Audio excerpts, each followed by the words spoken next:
Hello students, आज हम हमारी हिंदी पाठ्य पुस्तक का 9वां अध्याय पढ़ेंगे जिसका नाम है सूरज का रुमाल। ये एक रोचक कहानी है जो हमें कल्पना लोक में ले जाती है। आइए पढ़ते हैं। एक बार सूरज को जुकाम हो गया। जुकाम जब हमें ठंड लग जाती है, गले में दर्द होने लगता है, सिर भारी रहता है, आँख और नाक से पानी आता है, तो ये जुकाम हो जाता है। तो इसी तरह से सूरज को भी एक बार जुकाम हो गया।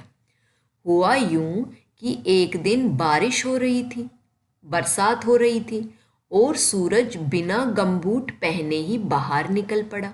गमबूट बारिश के मौसम में जो शूज़ पहने जाते हैं ना, जो जूते पहने जाते हैं, जो टखने से भी ऊपर तक आते हैं, घुटने से थोड़ा नीचे रहते हैं, ऐसे वाले गमबूट पहने बिना ही वो बाहर निकल पड़ा।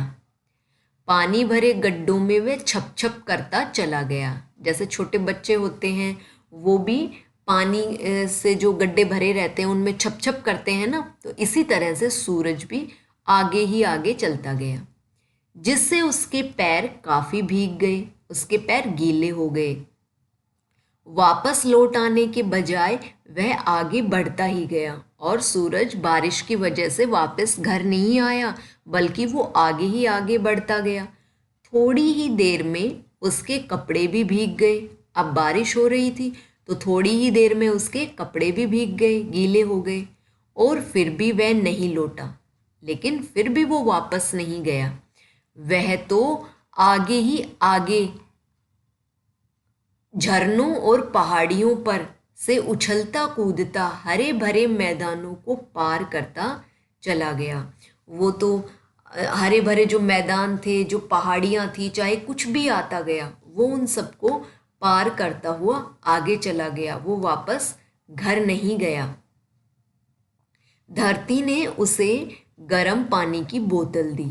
धरती ने उसे गर्म पानी की बोतल दी और रजाई ओढ़ाकर बिस्तर में सुला दिया। जैसे आपकी मम्मी करती हैं, जब आपको ठंड लगती है तो वो आपको गर्म पानी देती हैं और रजाई ओढ़ाकर बिस्तर में सुला देती हैं। तो इसका कोई फ़ायदा नहीं हुआ। लेकिन इन सब से कोई फ़ायदा नहीं हुआ। उसका जुकाम ठीक नहीं हुआ। वह सपने में भी छींकता ही रहा। सूरज जो था वो सपने में भी छींकता ही रहा। जब इन सब से भी आराम नहीं आया तो धरती ने अपनी बहन फूल रानी को बुलाया। किसको बुलाया? फूल रानी को। फूल रानी ने गुलाब, सूरजमुखी के फूल, बटन फूल, नीले घंटी फूल और तरह तरह के फूलों की मुस्कान ली। उसमें तुलसी और जड़ी बूटी मिलाकर दवा बनाई। दवा सूरज को गरम गरम पिला दी। फूल रानी ने क्या किया? गुलाब, सूरजमुखी के फूल, बटन फूल और नीले घंटी फूल और फूलों की मुस्कान से और तुलसी और जड़ी बूटी मिलाकर एक दवा बनाई जो गरम गरम सूरज को पिला दी गई। फूल रानी ने सूरज के लिए एक रुमाल बनाया। उसमें फूल रानी ने नींद में सिर डुलाते बैंगनी रंग के बनफशा के फूलों की सुंदरता डाली। बनफशा एक बैंगनी रंग का फूल होता है, तो उस बैंगनी रंग के फूल की सुंदरता डाली रुमाल में। आसमान के नीले रंग से हल्का नीला रंग लिया। गुनगुनाते झरनों के किनारे उगी लंबी घास, घास कैसे रंग की होती है? हरे रंग की, तो लंबी घास का हरा रंग लिया। बांस और मधुमक्खी का पीला रंग लिया। सागर पर छिटका सूर्यास्त का नारंगी रंग लिया। सूर्यास्त जब सूर्य छिपता है पश्चिम दिशा में शाम के वक्त, जब सूर्य अस्त होता है तो उसका रंग कैसा हो जाता है? नारंगी रंग का हो जाता है। तो वहां से उसने नारंगी रंग लिया। और गर्मियों में जंगलों में फलने वाले बेरों का लाल रंग मिलाया। बेर कैसे रंग के होते हैं? लाल रंग के। तो ये सारे रंग फूल रानी ने मिलाए और ये सतरंगी रुमाल फूल रानी ने सूरज को दे दिया। इन 7 रंगों से फूल रानी ने सूरज के लिए रुमाल बनाया। तो क्या आप अंदाजा लगा सकते हैं कि ये रुमाल क्या है? ये 7 रंगों का रुमाल इंद्रधनुष है। ठीक है, चलिए आगे चलते हैं। जल्दी ही सूरज का जुकाम ठीक होने लगा और फूल रानी ने जो रुमाल दिया था उसकी वजह से सूरज का जुकाम ठीक होने लगा और उसने उसे एक दवा भी पिलाई थी।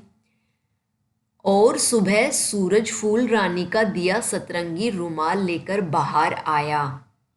जब सूरज निकला अगले दिन तो फूल रानी ने जो रुमाल बनाया था उस सतरंगी रुमाल को साथ लेकर बाहर आया, शायद जरूरत पड़ जाए। आप चित्र में देखिए सूरज को कितना भयंकर जुकाम हुआ है ना। तो अगले दिन सूरज इस रुमाल को इस तरह से साथ लेके आया। रोशनी में रुमाल चमकने लगा।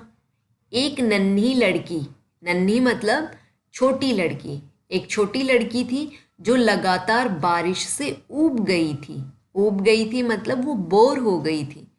वो बोली, यह तो इंद्रधनुष है जिसने बरखा रानी को बांध रखा है। बरखा रानी मतलब बरसात को। उस छोटी लड़की ने कहा कि ये तो सूरज का रुमाल नहीं है बल्कि ये तो इंद्रधनुष है जिसने बारिश को पकड़ रखा है, बांध रखा है। मगर हमारे लिए यह तो सूरज का सतरंगी रुमाल है, लेकिन हमारे लिए तो ये सूरज का रुमाल ही है।